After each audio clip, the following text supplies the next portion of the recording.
All right. What's up, everybody? Welcome to the Comet ML Open Office Hours. I am Harpreet Sahota. Happy to be here with you guys today. It is Wednesday, not Friday. It's almost Friday. It's Wednesday, December 1st.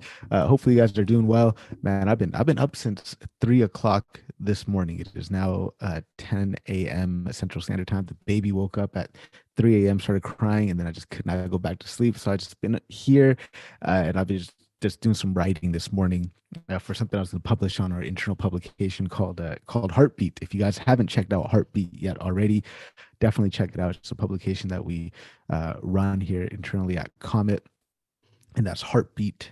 HEARTBET.comet.ml. A lot of great resources there. Awesome stuff on all things data science, machine learning, uh, and technology in general. So definitely check that out. We're also taking contributors as well. So if you are interested in contributing to Heartbeat, go ahead and send me a message.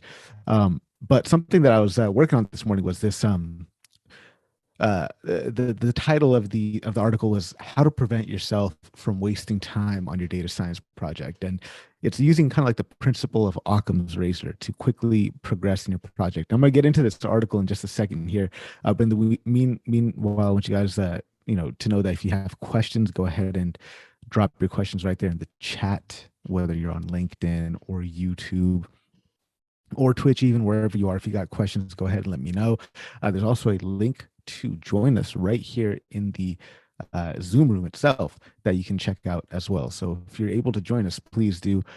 Huge shout out to everybody that's currently joining us. Got Austin in the building, got my friend David Tello as well. David's in the building, and Jacob as well. So actually, let's do this before I go into my spiel about how to prevent yourself from wasting time on your data science projects. Let's go to David, because David hit me up on LinkedIn with a question, and it was like perfect timing. I was right about to go live. So David, talk to us about your question. You got an interesting opportunity ahead of you. So let's discuss that. Yeah, so I work for the Federal Home Loan Bank, and I just passed my first professional accreditation for derivatives and securities. And now the bank is willing to either pay for the CFA or FRM, which is like a big deal in securities in banking, or pay for a master's degree in data science.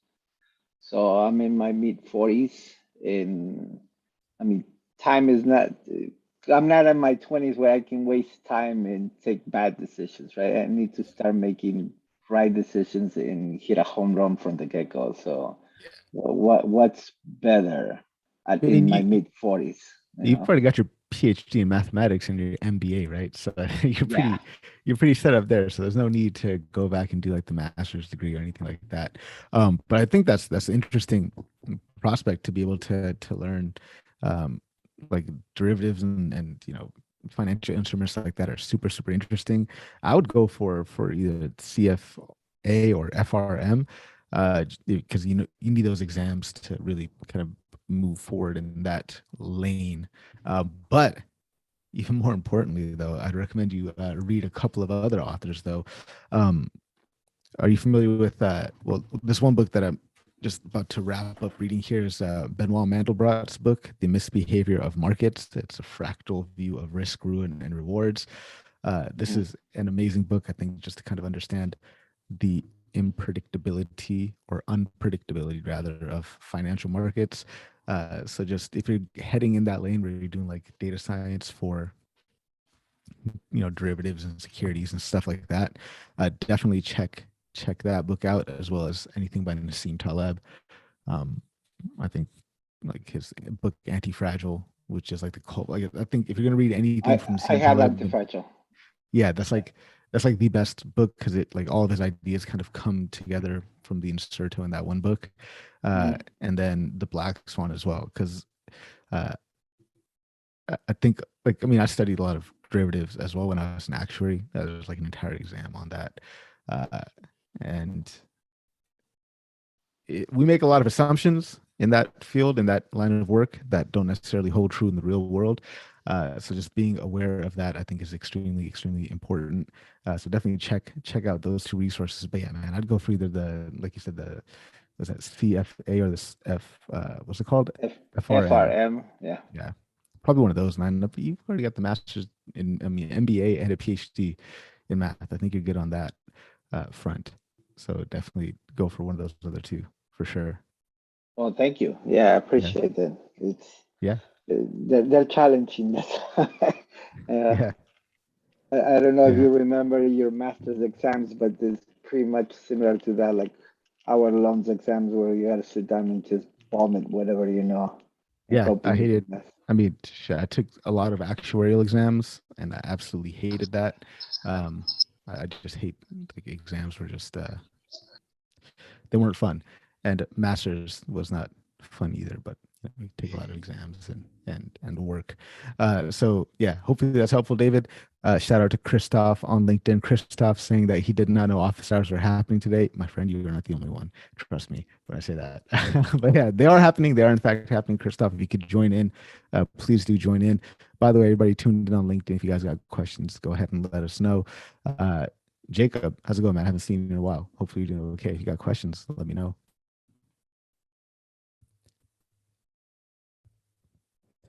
Does not look like David has, sorry, Jacob has questions. So Jacob, at any point, if you got questions, please do let me know.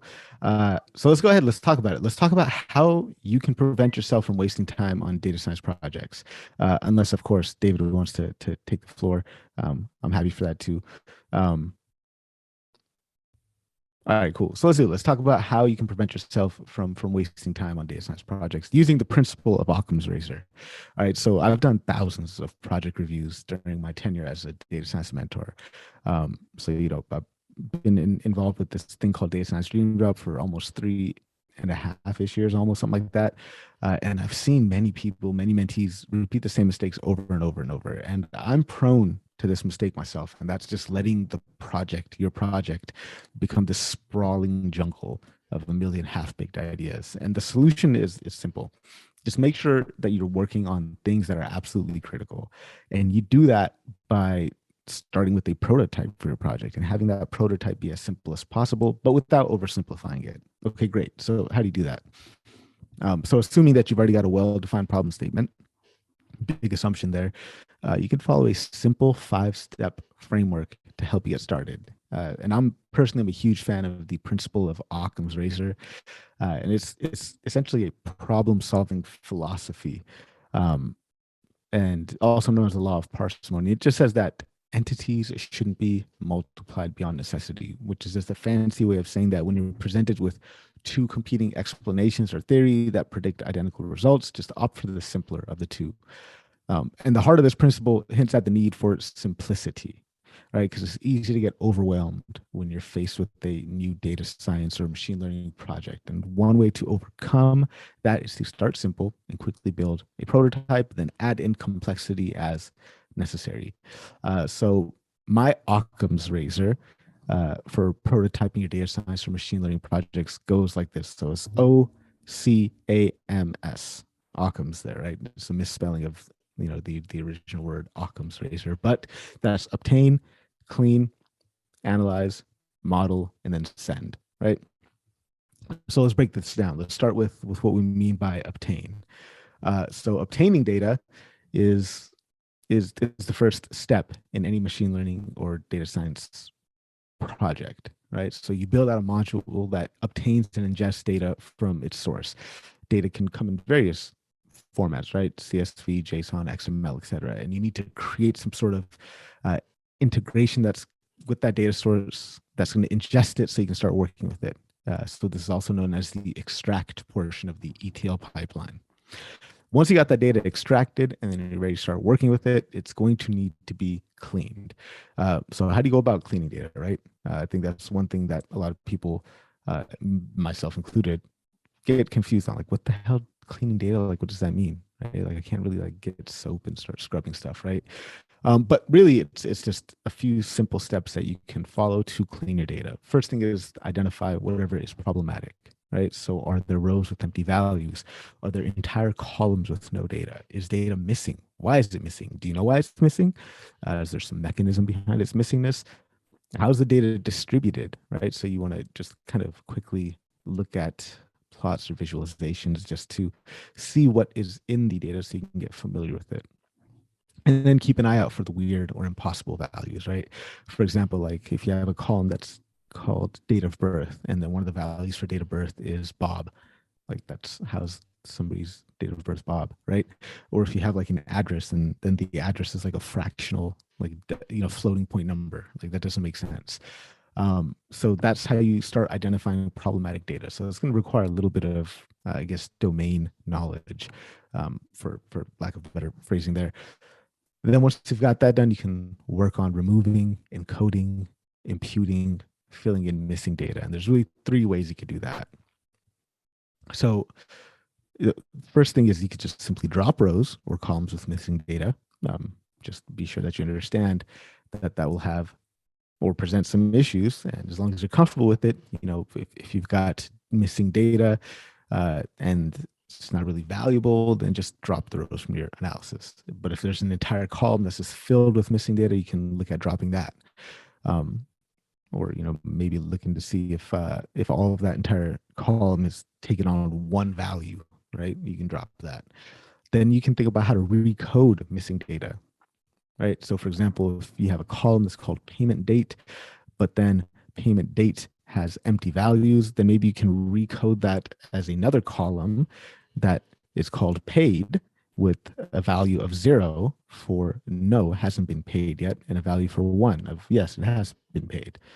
Then you can think about how to impute missing values, and there's a whole number of ways that you can go about doing that.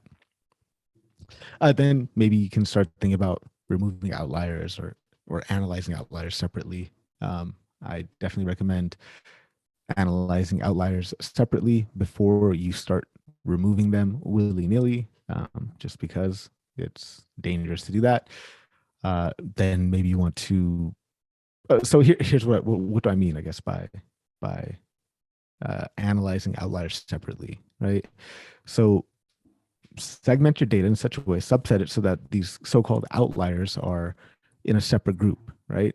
Put all the normal looking data, like the regular looking data, in one group and then the outliers in another, right? And see if you could figure out what is causing these outliers to occur, right? So that's an important kind of way of analyzing that. Then the next step could be purging contaminated data and correcting any type of leaky pipelines that you have. So when you have corrupted data, not much you can do but remove it, right? And there's a few other steps that you could do to clean data. You want to standardize the inconsistent data. You want to check and see if your data makes sense. You want to deduplicate data if you have multiple records of the same data. Standardize data if necessary, and then rinse and repeat, right? It's an iterative process. But there's a few things you could do to start getting on that path to cleaning your data. Then you can finally start analyzing it. That's where you do your exploration. So that's OCA. So that's obtain, clean, analyze. Then finally you can start modeling your data. That's the M. Always start by creating a baseline model, right? And that's essentially what result could you get without having a data scientist on the team, pretty much a baseline dumb model. It could be something simple, linear regression, right? If it's categorical prediction, maybe just pick the most popular category. So create your own simple model and check and see if you get better performance as you make it a little bit more complex. Then finally send, right? So you need to send your results somewhere, somehow, right? You could either manually save them to the disk, or you could have a simple way to make sure that the results are accessible. And that right there is your minimum viable project using Occam's Razor principle, OCAMS, right? Obtain, clean, analyze, model, and then send. That's all I got so far on that. The blog post, there's a lot more to be fleshed out there, but once it's out, you guys will definitely be be made aware of it if you're subscribed to the Heartbeat publication. That being said, if anybody got questions, please do let me know. I'm keeping an eye out here on LinkedIn, on YouTube. So if you got questions, let me know. Here's a curiosity. So how do you know when you try to bite too much? Like, that you can do a small project in, say, within a week, or you can try to do a large project that could take you years. So let me try to. Can you guys rephrase that question for me? Say I just want to model the effects of COVID or on the stock market or something like that. So if I take the data of 2 years, the COVID 2 years, it's probably doable within a week or two, give or take, right? But if I wanted to do the last 100 years and compare the last to the influenza pandemic with the COVID pandemic and the things in between, well, now we're talking about something that will take a long time to do. Yeah, so Andrew Ng has this thing called like just 1 day sprints. That's what I'd recommend looking into. Like, try to get through a quick iteration of the project and prototype it as simply as possible in 1 day, right? Without overcomplicating it. So I'd look into some research, not research, but I think he talked about it in one of his courses, or it was like a post or something like that. If I could dig it up, I'll see if I can get it to you. But just 1 day data science sprints, and then Andrew Ng, look that up, and kind of follow that framework, right? I don't know if that's helpful or not, but let me know. Yeah, I'll take a look. Thank you. Yeah. Questions coming in from LinkedIn. Hi, have you done a data engineering podcast? No, I have not. I've had data engineers on my podcast, the Artists of Data Science podcast. I've had a few episodes with data engineers. You can definitely check that out. But I myself am not a data engineer, nor has any data engineer ever invited me onto their podcast, nor do I typically talk about data engineering concepts on my podcast. Or yeah, I don't really talk about data engineering on my podcast. But Andreas Kretz, awesome guy. He's got a data engineering podcast. Highly recommend checking that out. Encore Dubé is asking how data science is used in hardware. What are its use cases in semiconductor industry? All right, I don't know off the top of my head, Encore, but I'm gonna equip you with something better. I'm gonna equip you with the skills for how to actually find answers when you're looking for them, right? So here we're going to do a quick Google search, and that Google search is going to be semiconductors, right? And then data science and machine learning. Let's just kind of see what comes up here. Data science and semiconductor process yields, scaling AI, advanced analytics and semiconductors, machine learning framework for level prediction in something, right? So you can actually find answers to that question yourself by just quickly Google searching something here like that. So just do what I did here: semiconductors, data science, machine learning. And you can see here a bunch of related searches come up. So machine learning and semiconductor industry, and search and read as much as you possibly can to figure out how data science is being used in semiconductors. That would be my recommendation there. There was another question coming in. For Deep is talking about OCLS. Don't know what OCLS is, but I'll look that up. Feel free to give me some more information or context. That'd be great. So let's see if let's turn it back over to Jacob. I know, Jacob, you're unmuted for a bit there. I think you're trying to squeeze a question in, so please do let me know if you got a question. How's it going? Yeah, good. Long time. Yeah, man, it's been a while, man. I hear you. Yeah, haven't heard from you in a while, man. How's it been going for you? for a while, so I wasn't getting notifications, so I couldn't join like Friday office hour. Mhm. Yeah. No Yeah. worries, man. I just been stuck with work. I think last time we spoke, I said I was currently managing my team, data team, as a junior data analyst. That was like a couple of months ago. It has been tough. So my plan was to probably just scale up, maybe become a data engineer, and from there a data analyst. I'm sorry, a data scientist. But it has been tough, and I've not been able to work on side project like data science projects. So basically, I'm just working with BI and full stack application at the moment. So I've been trying to see how I could manage what I'm currently doing and building a side project. It has been difficult, and I would say I'm officially obsolete. So it's like each time I try to, yeah, for real. So each time I try going back to the basis of data science, like trying to build project on regression or prediction models, it's very difficult. So it means I have to start reading all over again. So I don't know if it means getting a job in data science, or probably just being a data analyst and trying to probably look for ways to build machine learning models. I don't know if that would probably help me, put me in shape. So Yeah, that's my possibly. question. That's my question. And so how do I even move from this phase to that phase?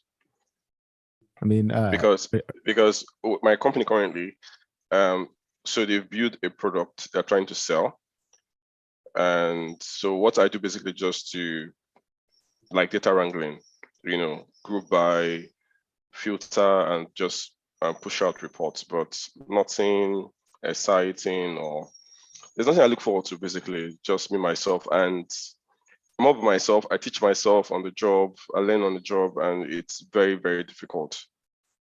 So that's currently my challenges. Sorry, that's my challenge at the moment. I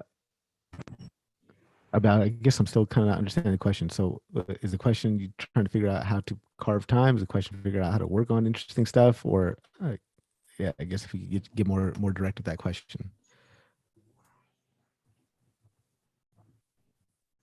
Jacob.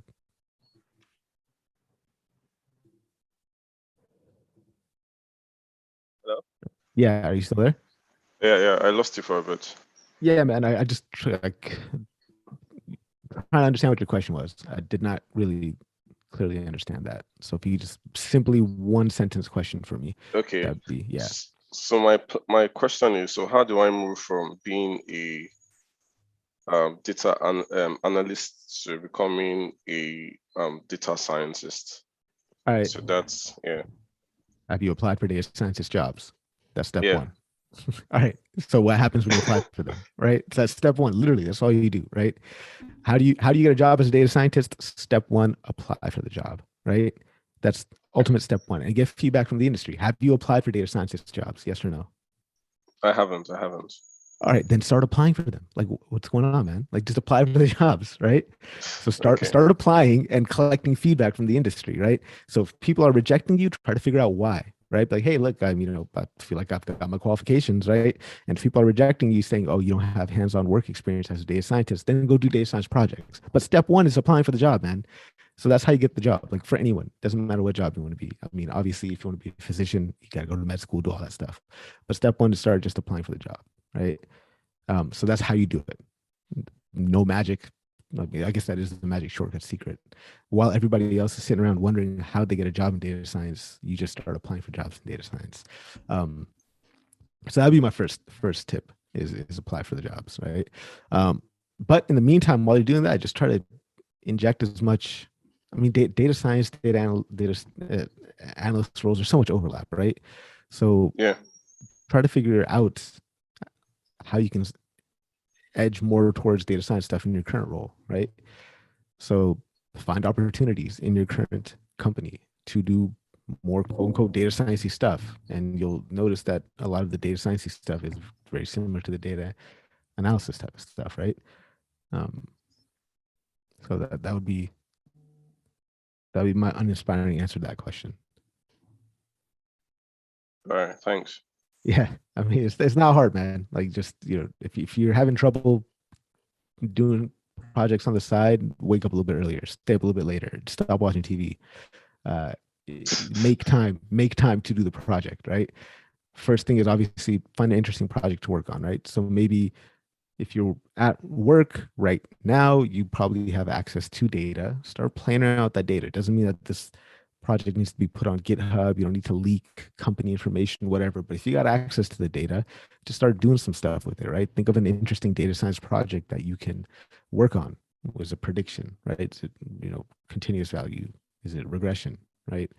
If is it trying to classify something, do some classification, right? Do something with the data that you got available to you, just so you can start practicing and developing that skill set and do it quickly and as much as possible. But I mean, you have to start applying for jobs, right? If you want a data science job. All right, thanks for this. Quite Yeah. helpful. Yeah.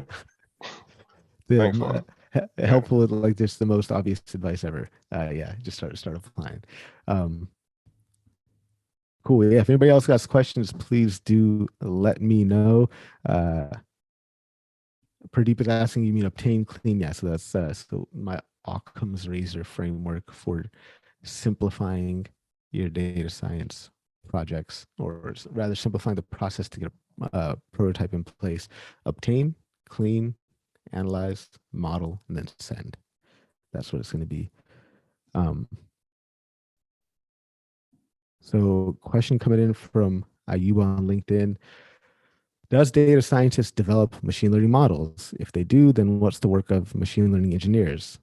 Data scientists do develop machine learning models. They do the more science aspect of it, right? Because you have to find the appropriate model, right, for your problem. But the machine learning engineer aspect of it really machine learning engineer is a software engineering role, right? So a data scientist might work on something and start prototyping it and building out a model. But then in order for that model to get operationalized and put into production, typically it might be a data scientist that works on it, but they're usually going to be working more closely. I mean, that aspect of operationalizing it, deploying it, machine learning engineers are going to be more responsible for that.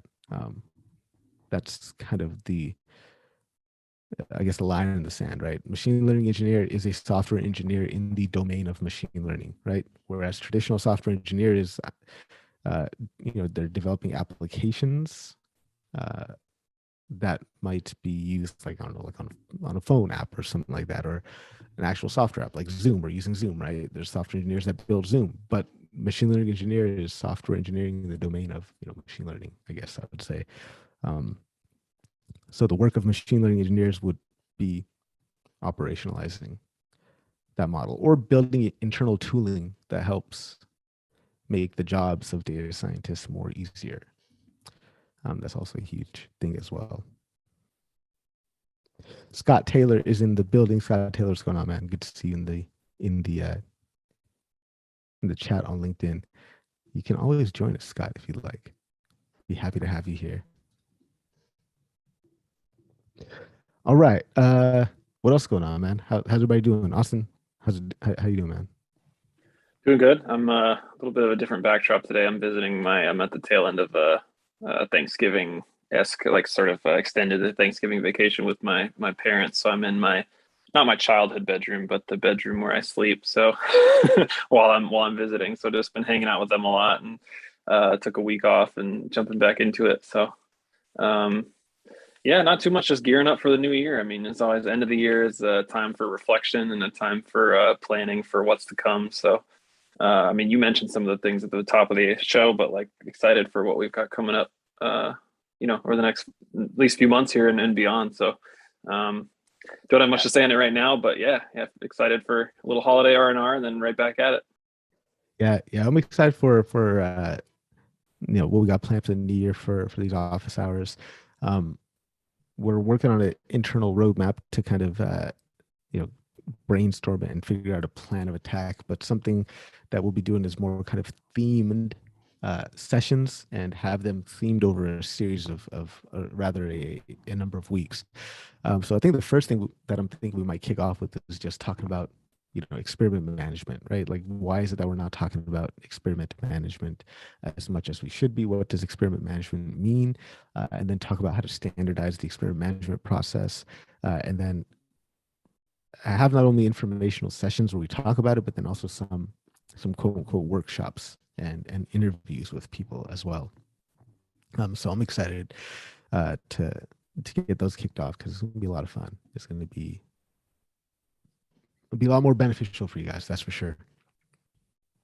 So yeah, I guess we could talk about, like,